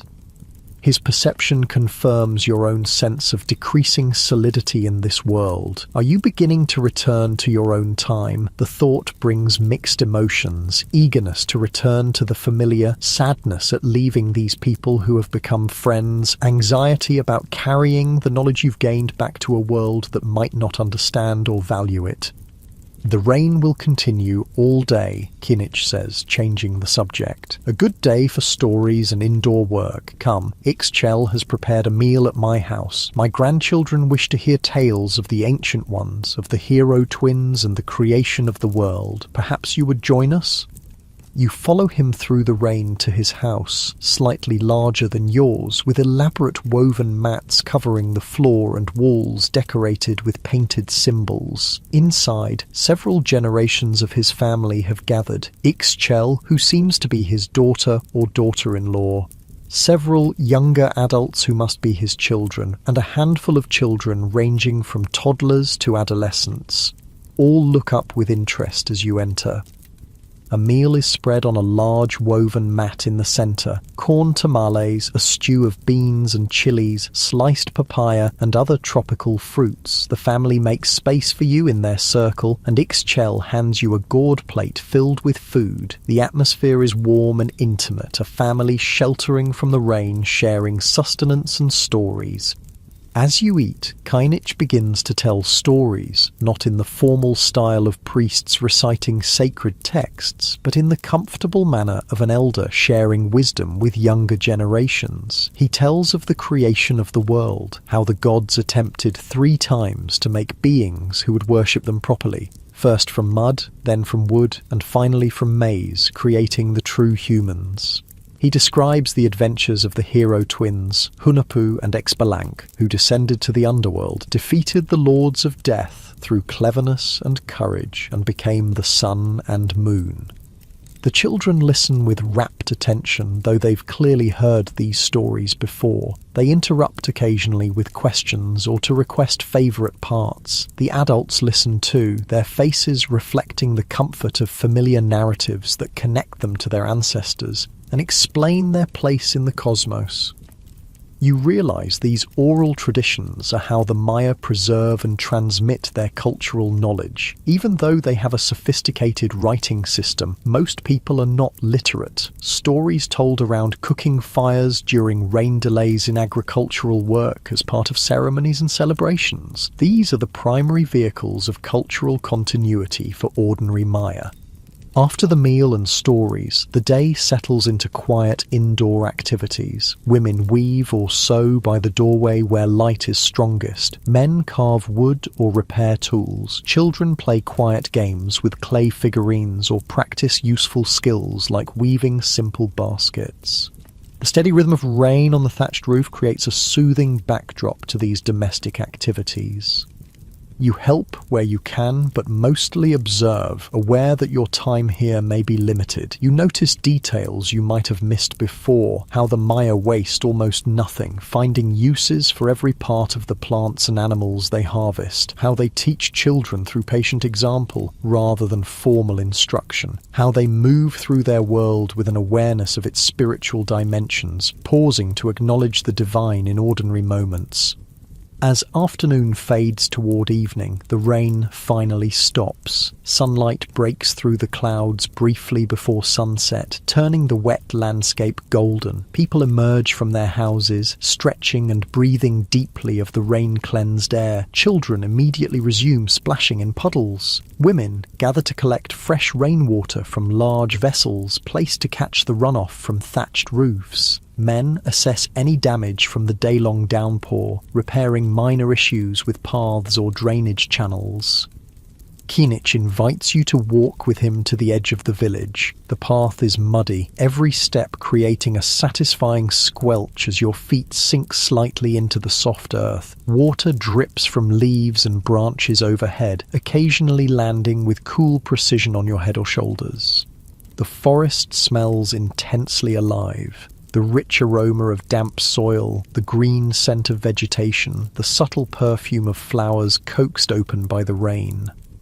You reach the ceiba tree where you had your visionary experience. In the last light of day, with water droplets clinging to its massive trunk and hanging from its branches like tiny crystals, it seems even more magnificent, a living axis connecting worlds, its roots reaching deep into the underworld, its crown extending toward the heavens.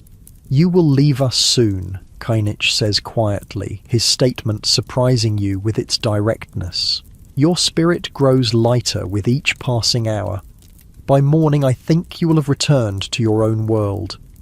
How can you know this, you ask, though you sense the truth in his words. He smiles, the last sunlight catching the cloudy film over his eyes, making them seem to glow from within. I have walked with the gods in visions. I have seen the patterns of time and space. Your presence here has always been temporary, a visitor from another world, another time, brought here to witness, to learn, to understand. Why me, you ask, the question that has lingered since your first awakening in this ancient world. Kinich shrugs. Why does the rain fall on one milpa and not another? Why does one seed grow while another fails? The gods have their reasons, though they rarely share them with us. He pauses, considering. Perhaps you were chosen because you have the capacity to understand, to bridge worlds, to carry knowledge forward. You stand in silence for a moment, watching fireflies begin to emerge in the gathering dusk, their tiny lights blinking on and off among the vegetation. What should I take back with me, you ask finally? What knowledge is most important to preserve? Kinich leans on his walking stick, his weathered face thoughtful. Remember that we were not simple people. We understood mathematics, astronomy, architecture, agriculture, art and writing. We created beauty and knowledge that endured for thousands of years. His voice grows more solemn. But also remember our failures, how even with all our wisdom, we could not overcome the combined challenges of drought, soil depletion, overpopulation and political conflict. He reaches out to touch the massive trunk of the ceiba tree, his palm flat against the rough bark. Most importantly, remember that all things exist in cycles, seasons, human lives, civilizations. Growth is followed by decline, which is followed by renewal in new forms. Death is not an ending but a transformation. This is the deepest wisdom of our people. As darkness falls completely, you walk back to the village together. Cooking fires glow in doorways, creating pools of warm light in the gathering night. The sound of gentle conversation, occasional laughter, and soft singing creates a peaceful atmosphere. This is the Maya world at its most intimate, not the grand ceremonies or massive construction projects that usually define them in history books, but the quiet moments of community that formed the foundation of their society. A simple evening meal is shared, after which people begin preparing for sleep. The exertions of the previous day's festival, combined with the soporific effect of the day-long rain, have left everyone ready for early rest. You return to your house with Ixchel, who helps prepare your sleeping area, seemingly aware that this might be your last night among them. You have been a blessing to our household, she says, as she smooths the reed mat. The gods sent you for a purpose, though such purposes are not always clear to us who live beneath them.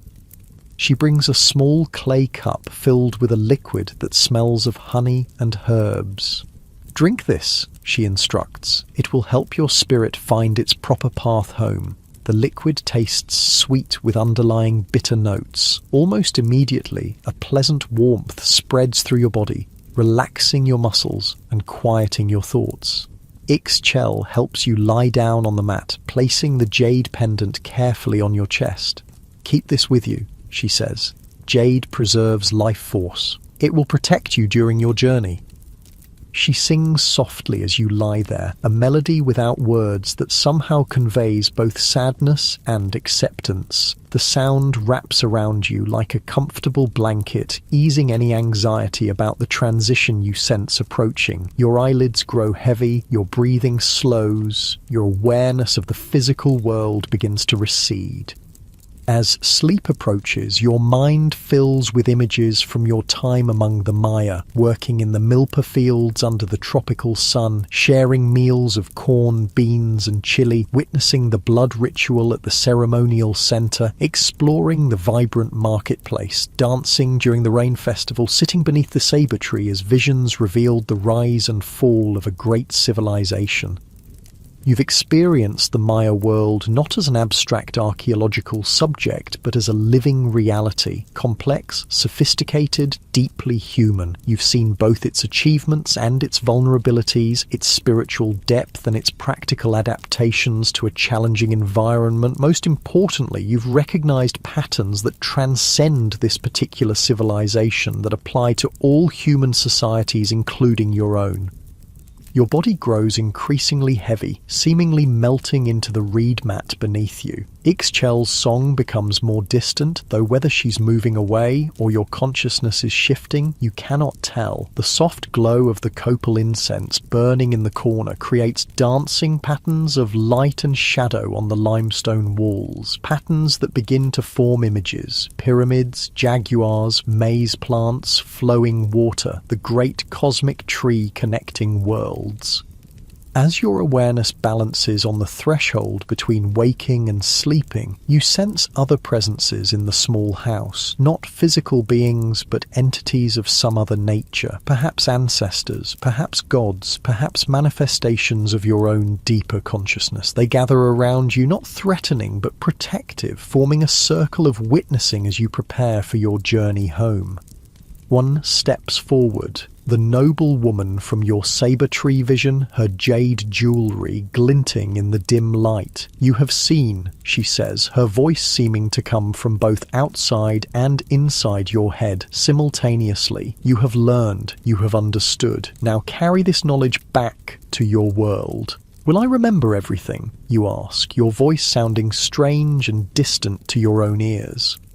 The details may fade like morning mist, she acknowledges, but the essential wisdom will remain buried in your deep mind, influencing your perceptions and choices. The patterns, once recognized, cannot be unseen. Another figure steps forward, Keenich, though somehow younger, stronger, his eyes clear and bright. Remember that we did not simply disappear, he says. Our civilization transformed. Our descendants continue to carry our blood, our language, our knowledge of plants and stars, our understanding of time's sacred cycles. Even in your day, the Maya people endure.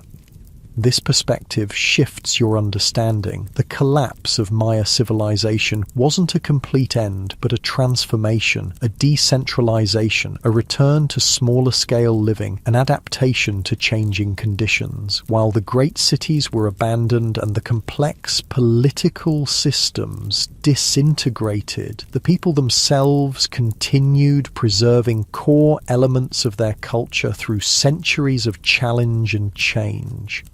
The figures begin to fade, their forms becoming transparent, merging with the shadows. The limestone walls of the house seem less solid, more permeable. The sounds of the nighttime forest, insects, frogs, distant howler monkeys grow simultaneously more intense and more distant, as if you're both more and less present in this world with each passing moment.